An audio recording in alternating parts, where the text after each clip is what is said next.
Hi there. How are you? A little later tonight? That's okay. We have just got a couple things we want to go through. We're going to have a big show on Wednesday for the players, all caps. So just want to knock this stuff out of the way. We have a very robust, notable top 10s this week. Got a wrinkle or two I want to add to the recap show. And I want to complain. So here we are. Anybody here saying hello? No? Fantastic. Complete and utter waste of time. I do all this for you, and nobody's here. Oh, well. No, it's 9 o'clock on a Sunday. That's fine. You can watch this whenever you want. When you do, hit that like button. You can share if you want. You can retweet. You can do whatever you want. I don't give a shit. How are you? Hi, Steve. Hi, Dennis. Thanks for popping in. Appreciate it. Alrighty. Let's get started. I'm going to put this stuff in my notebooks later, not on the air. And I suppose I should start with Scotty Scheffler. Good old Scotty Scheffler. I have not been on Scotty Scheffler for both of his wins in the last couple weeks, as much as I love Scotty Scheffler. What's up, D-Lo? I had him. That was excruciating to watch. That's incredible that you had him. What you got him at, Steve? What were the odds? Was he over 20? Was he 25? It was probably like 22 or something. That wasn't excruciating. I bet Gary Woodland this morning or last night. He was 18-1, 15-1. I parlayed. I played Gary Woodland straight up for a couple bucks, and then I parlayed him with Kyle Larson to win the race in the NASCAR race in Vegas. I'm not the biggest NASCAR guy in the world, but he was 4-1 to win that race.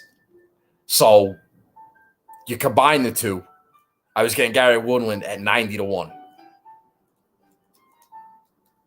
I really like Gary to win this today, and that's where my rooting interest was.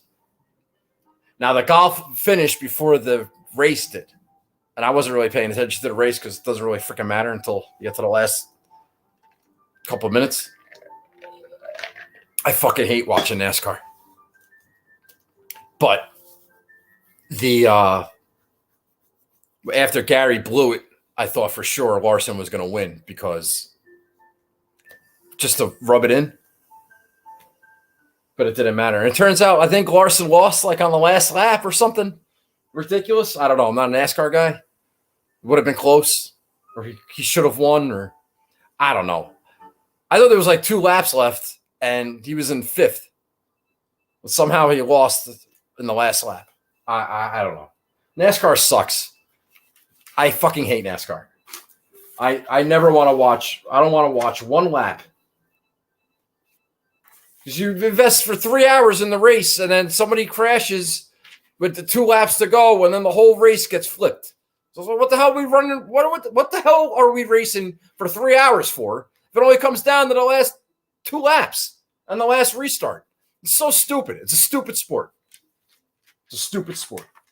Anyway, this isn't the NASCAR complaining podcast. I think it's funny that I had Hovland 18 free turning, Chef 90 after round 2. What a ride today. Hey, good job, Taylor. Whoever you are. You're new. I had Woodland 2 and Hovland everyone but Horschel. Is that what you said?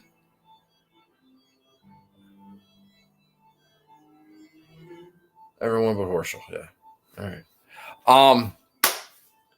I think it's funny that for the waste management show I did on that Wednesday night, Scotty Scheffler was like a big popular pick, big chalky play. Everybody was betting Scotty Scheffler. Everybody was picking him. His DraftKings ownership was through the roof. And I said, all right, let me tell you one thing. All right, let me tell you who I know is not going to win. It's not going to be Scottie Scheffler. Scottie Scheffler is not going to win. I said that on the Wednesday show, Waste Management. And, of course, Scottie Scheffler won, beating Patrick Cantlay, who I had picked and had money on and needed to fucking win that week.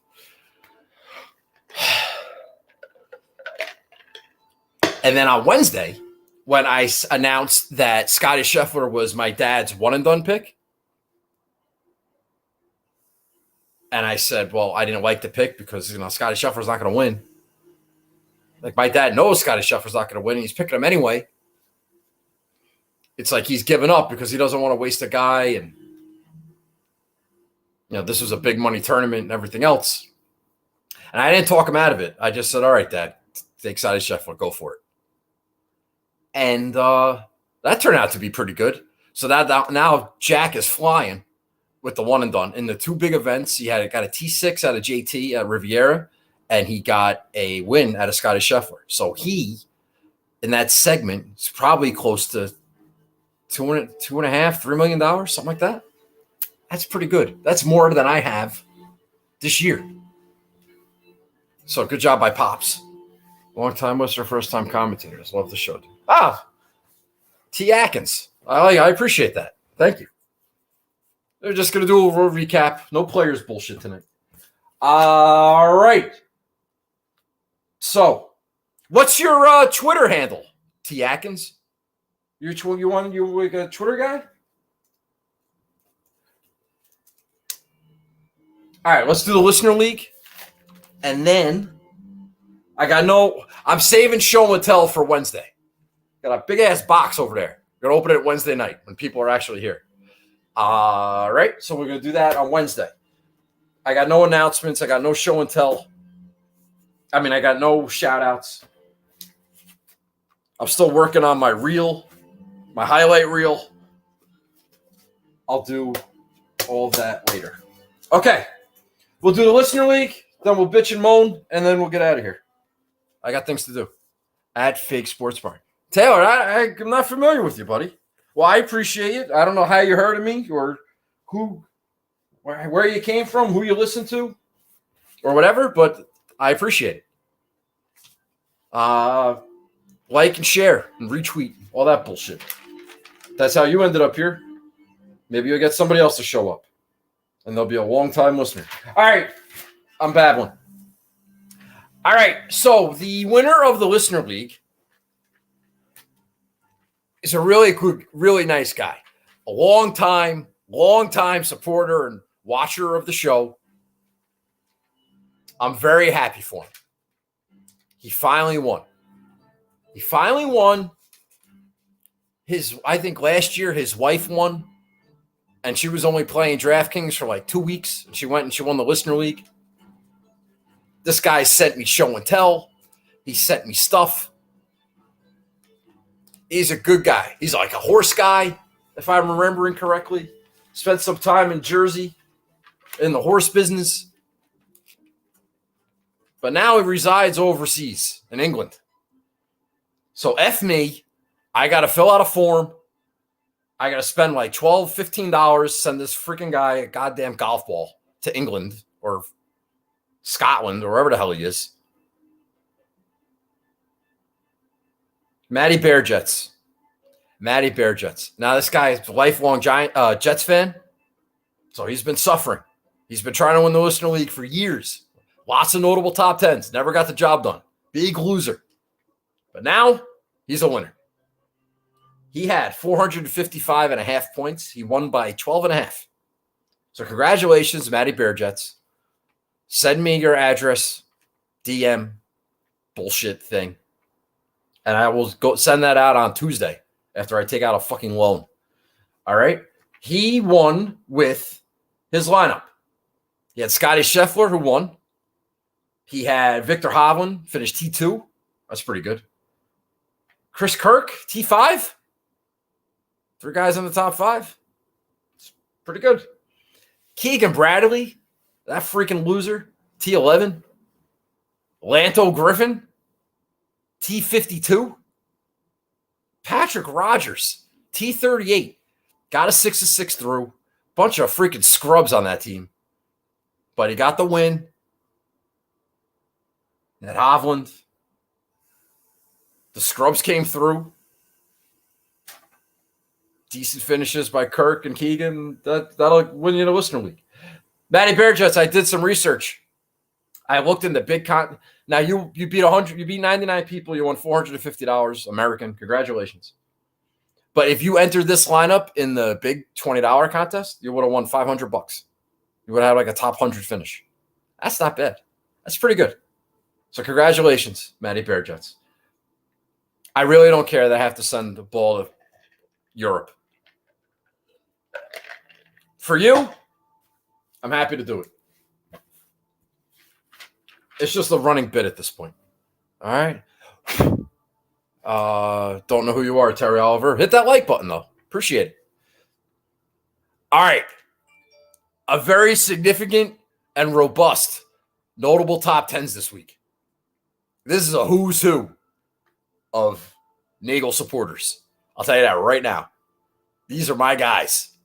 And girls. And girls. Chicks dig me. All right, notable top 10s.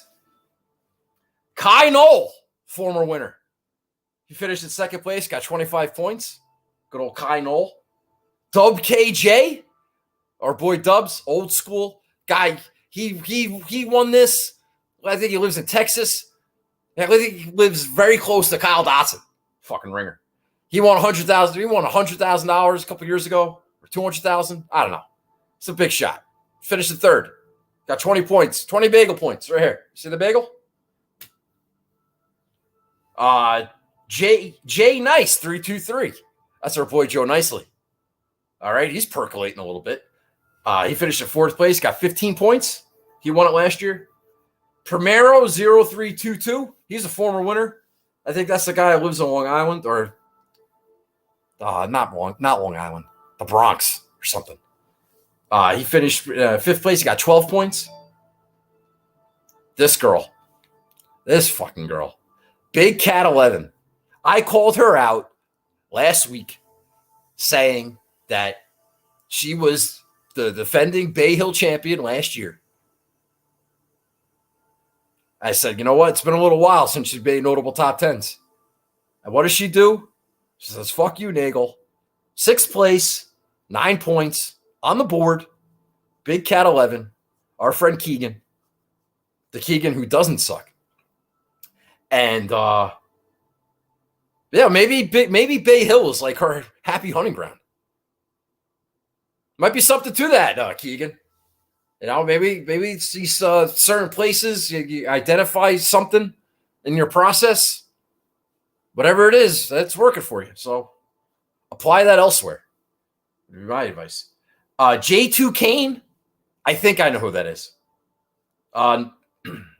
Finished in seventh place, got 7 points. Oh, my God. A throwback. Eighth place, Bleed Blue 1979. That's Bobby Phelps. Bobby Phelps. I had to go back and double check. I haven't heard or seen Bobby Phelps in years. He's a hockey guy, big Ranger fan. Rangers suck, by the way. And he finished in eighth place, got 5 points. I haven't said Bobby Phelps' name forever. Another throwback. Ninth place, JJ Ben 09. That's Josh Bennett, another rotoballer guy. Baby Swag. Did he just win? He just won. Just won.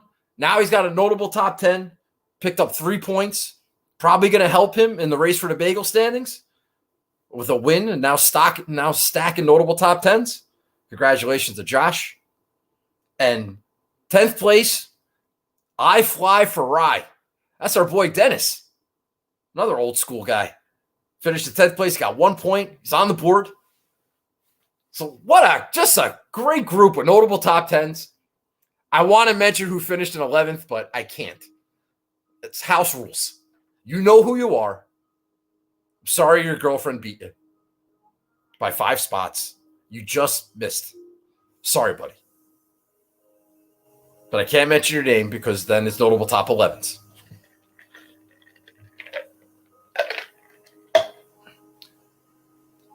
I was checking out the top cash and money in the big contest. Ryan Tompkins, who just retweeted, might be watching. $1,000. What the fuck, man? Just finish the top 20 in the big $1 million contest or whatever it is. Just win $1,000, no big deal. Where was that lineup in the listener league? Anyway, so I had a shit week. I tried, not that I even tried to get cute. This happens to me all the time. It happens when I pick like DJ. It happens to me all the time. Whenever I play that card or burn one of the super elites, it never fucking works out. Even in scenarios where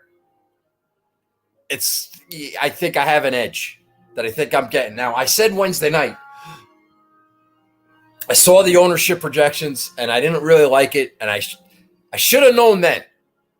Like, I'm going with this narrative that Rahm's like undervalued and underowned and everything else. And it's bullshit. Him and Rory had like the same ownership. People were still playing Rahm. There was no edge to be had. I should talk about it now. Well, no, I'm just going to stick to Rahm. I heard Pat Mayo say that there was a huge percentage of people that got 6 of 6 through this week. It was like 48% or 42% or 53% or 68%. I don't know. It was a big number. Normally it's like 5, 10. Not me. I bucked the trend. I was able to get 5 or 6 through. What a shock.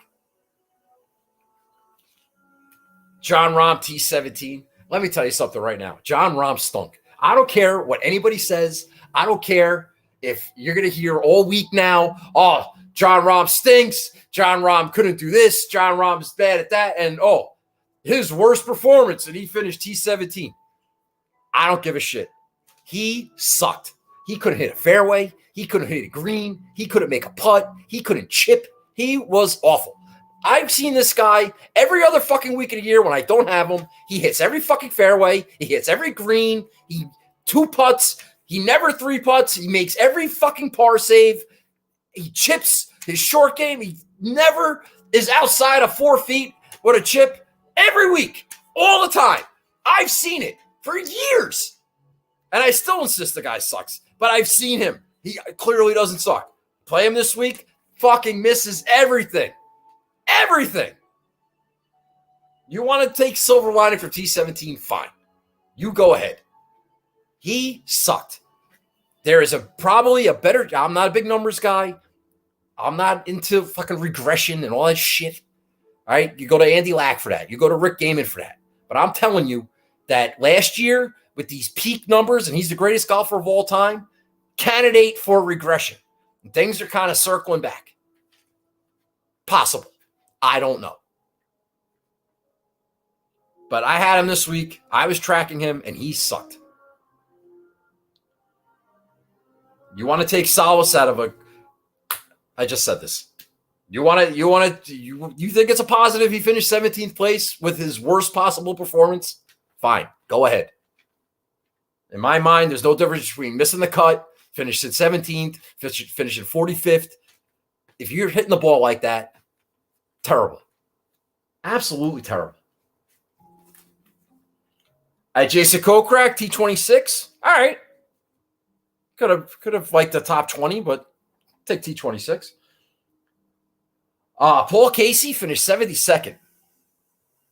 A nice little 77.83 on the weekend. That was bad. He plummeted. He was right in the mix. Plummeted to 72nd place. Tommy Fleetwood, T20. Tommy's last stand. Came through with a T20. As expected. He probably should have missed the cut. The cut line moved. and he ended up with T20. It's the same shit that should have happened last week at Honda that happened this week. Even if par's a good score, Tommy Fleetwood's going to be right in the mix. Sebastian Munoz, percolating, as predicted, T26. Not bad. Carlos Ortiz, not inspired by Joaquin Niemann. 77-80. You get nothing. You lose. Good day, sir. So he missed the cut. That was a bad pick. So I finished like 86th in the listener league. Then I have one person crack the top 10. Finished 120th in the Carbon Cup in a big week. Not good. Not good. Serves me right. Serves me right for trying to be different, trying to get cute with John Rahm, and I took a right in the shorts. All right. All right, let's do top 20s. Scotty Scheffler is not even, his ownership isn't even listed here because it wasn't high enough. You got your Rahm 24%, your Rory 24%. Hovland was like 17. But Scotty Scheffler, what was he? Like a 12? Half the ownership of Rahm and Rory? He was the forgotten elite. He just won. He's not going to win again. Why would you take him? My dad took him a one and done. I thought he was an idiot. Who's the idiot now? This guy. It's freaking ridiculous.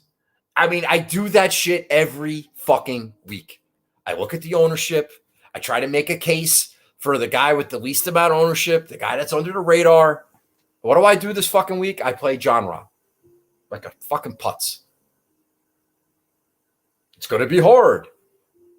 7 under my win. John Rahm wins when it's hard. Look at all these times when he's won. Scotty Scheffler, the forgotten elite, gets the job done. And even Victor Hovland, he was 17% owned. So, whatever. I'm not following my own deck. I'm too cluttered. I'm too cluttered in my head. I got too many narratives spinning around, too much content, too many opinions. Who's picking who? I get so bogged down.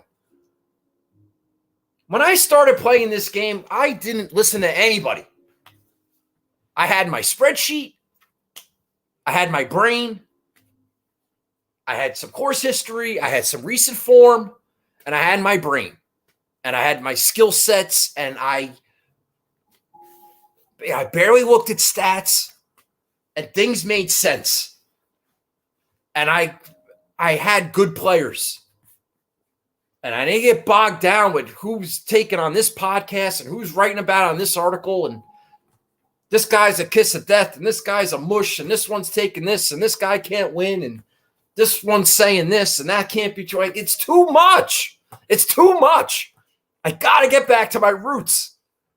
I can't be influenced by all these influencers. Because I've been sucking. I sucked last year, and I've been sucking this year. And yeah, I've had some near misses, and I've had some good picks, but something is off. Something is off. Anyway, in the top 20, Rahm, Rory, Hovland, Scheffler all finished in the – I'm not counting the guys that finished T20 or better, but the 19 guys that finished ahead of those guys. In the 9s, you had Hatton and Fitzpatrick. Again, Hatton. I didn't even write down his ownership. You know why? Because it wasn't high. Now, Zalatoris was 20 and Fitzpatrick was 19. And Hatton obviously was the play there. Tyrrell Hatton's got good course history here. He wasn't highly owned. Why didn't I play Tyrrell Hatton? Because some idiot said that he sucked? Now, if you said Tyrrell Hatton sucked last week, and I'm not calling you an idiot.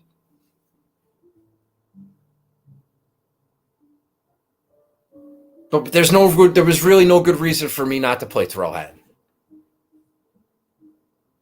I like Tyrrell Hatton. He's been good at Bay Hill. Why didn't I play Tyrrell Hatton? because he fell in that he fell into that. Oh, he sucks right now. Anyway, all those guys in the nines: Sungjae, Zalatoris, Fitzpatrick, Leishman, Adam Scott, all like 14% ownership or higher. The only person I didn't write down their ownership was Terrell Hatton, and the fucker finished in second place. Same thing in the tens. The only person I didn't write down the ownership was Scotty Scheffler. Fucker wins the tournament. What the fuck is happening? And I'm me, who plays like that every week. Every week I play like that. And I don't this week. I play John Rahm like everybody else. It's so frustrating. In the eights, I play Paul Casey, who everybody plays. Paul Casey plummeted. That's fine. You had Horschel, Burns, Homa, Gooch, Henley, all finished in the top 20. And I'm playing Paul Casey, who's shooting 83 on Sunday. That was great. Keith Mitchell sucked too. The two guys I wrote down the ownership of, Casey and Mitchell. Toilet. In the fucking toilet. Horschel, Burns, Homa, Gooch, Henley, all in the top 20. No ownership. They all suck. All these guys suck. They all suck, and they're all in the top 20. And all the ownership are finishing 70.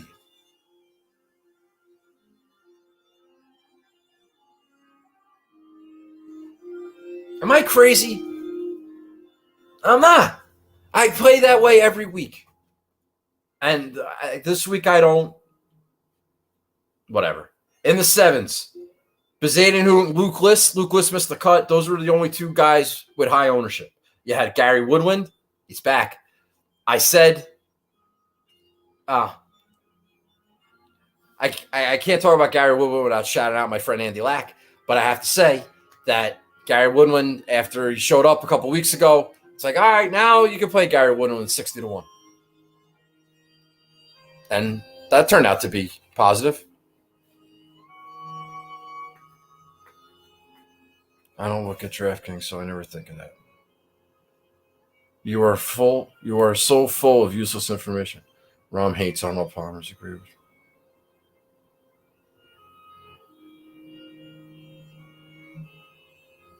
All right. I appreciate the commentary, guys. Corey Connors, ball striking bastard. Long iron play is important here. Why are we not playing Corey Connors? Finally get him at decent ownership. Cameron Young, that guy might be good. Jesus Christ, another top 20. Chris Kirk in Florida, makes sense. Keegan Bradley, long iron player. Why are we not playing him? Matty Bearjets played Keegan. That worked out. So I played, so those are the guys. Under 7,000 guys that finished in the top 20. Lucas Herbert. Nobody had him. Graham McDowell. Nobody had him. Oh, Aaron Wise. I distinctly remember last week. Are we finally done with this Aaron Wise experiment? Apparently not. That worked out.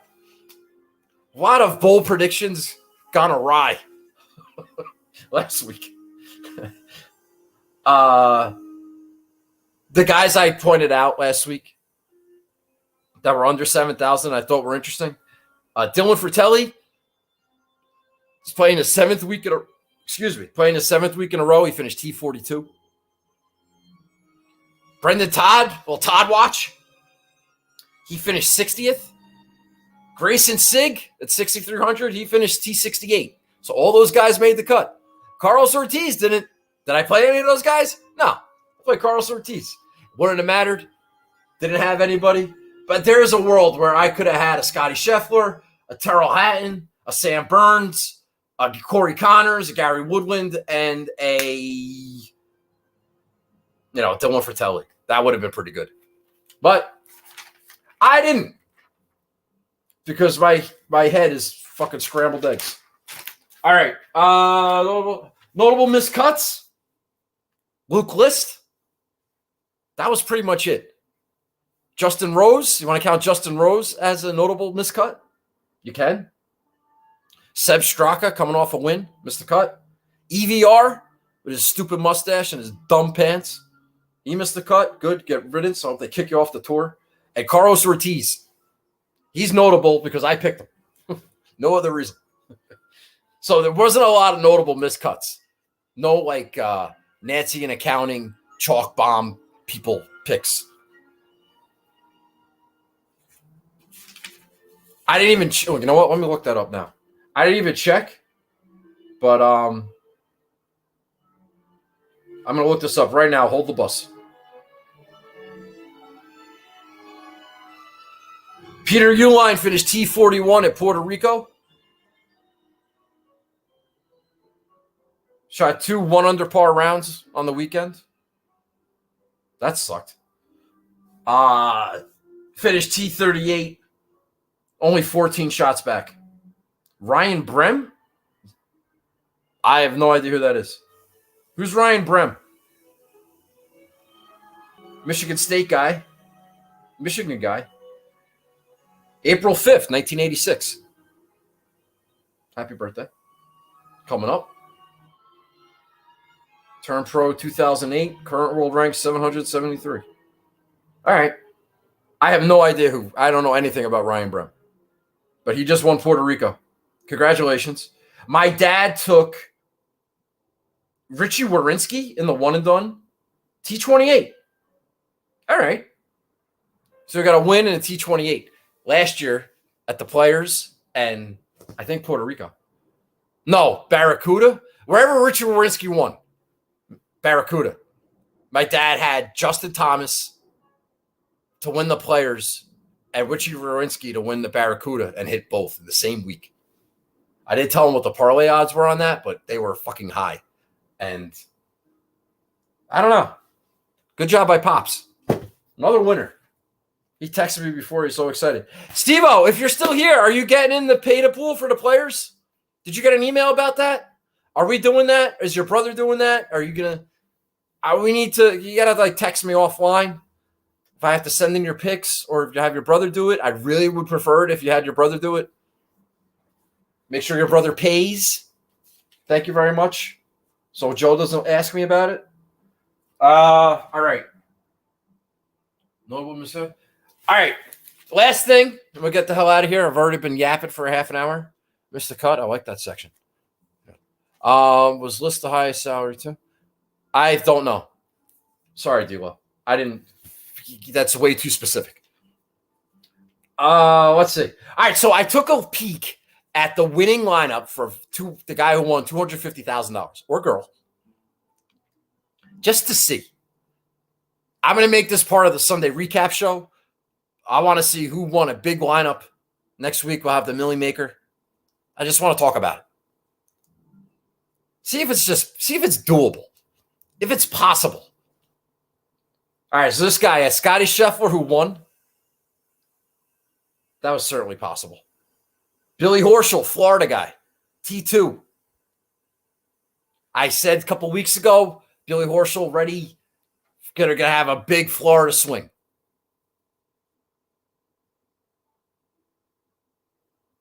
T2. Gary Woodland talked about how he was on the comeback trail. T5. Could I have had what? Gary Woodland? Yeah, could have had Gary Woodland. Those are three guys I would roster. Scotty Scheffler, Billy Horschel, Gary Woodland. Absolutely. Christian Bezadenhout, T20. There's not a chance in hell I would ever roster Christian Bezadenhout. I don't care what anybody says. That's just not going to happen. That guy stinks. Chris Kirk, Florida guy. Well, Georgia guy, but you know what I mean. T5. That could have happened. For sure. I really would have liked Kirk like at a Valspar or a Honda more than I would have Bay Hill. But I think he had pretty decent course history here. Cameron Young. He was, how much was Cameron Young? He was 7,500. Luke List was the chalky guy right there, 7,500. Same. Cameron Young's a Wake Forest guy, Southeast. He's showing some moxie. Could I have had Cameron Young? Yeah, I could have. Did I? No. I play fucking. Who did I play instead?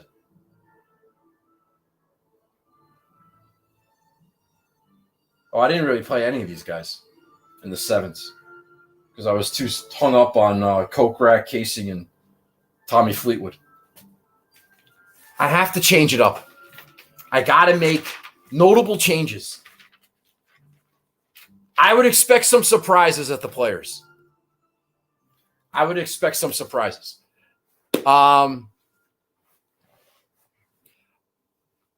will tomorrow night I'm going to be on the Golf Gambling Podcast for their Players DraftKings show.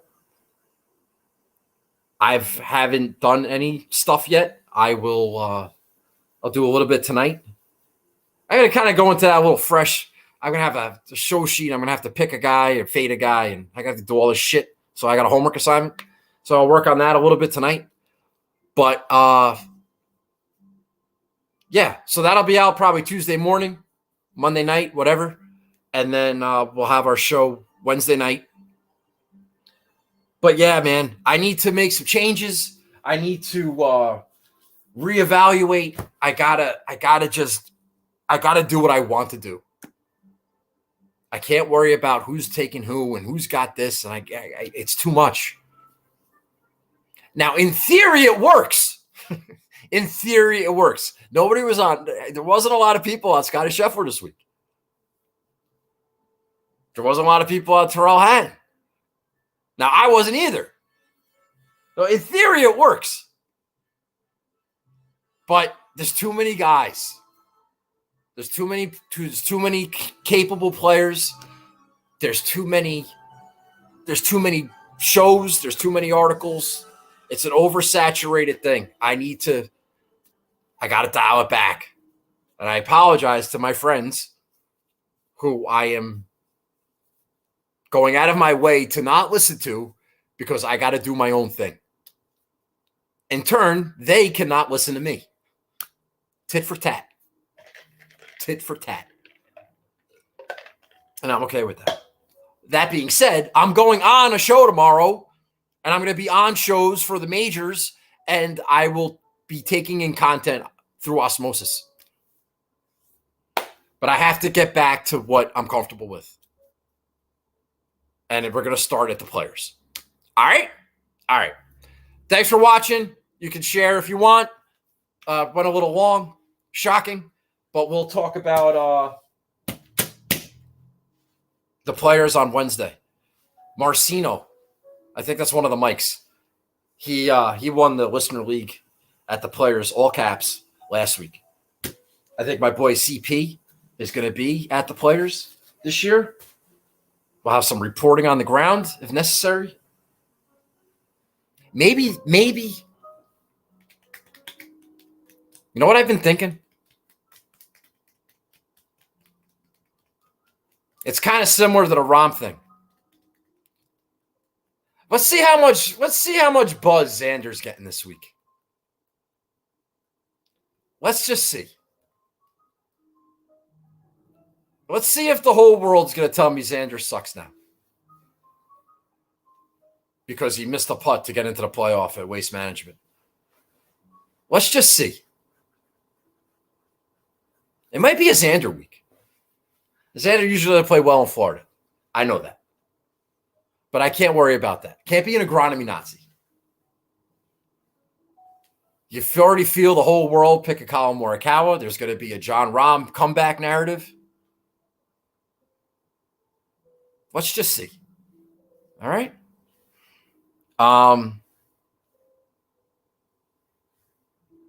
We'll see. I'm still processing that thought. All right, I'm going to go. Thank you very much. Have a good night. And you can hear me Monday night / Tuesday morning in the Golf Gambling Podcast on your podcast feeds with Steve and Boston Capper. And then you can come back here Wednesday night and we'll have some fun. All right. I will talk to you then. Thanks a lot. Have a good night. Bye-bye.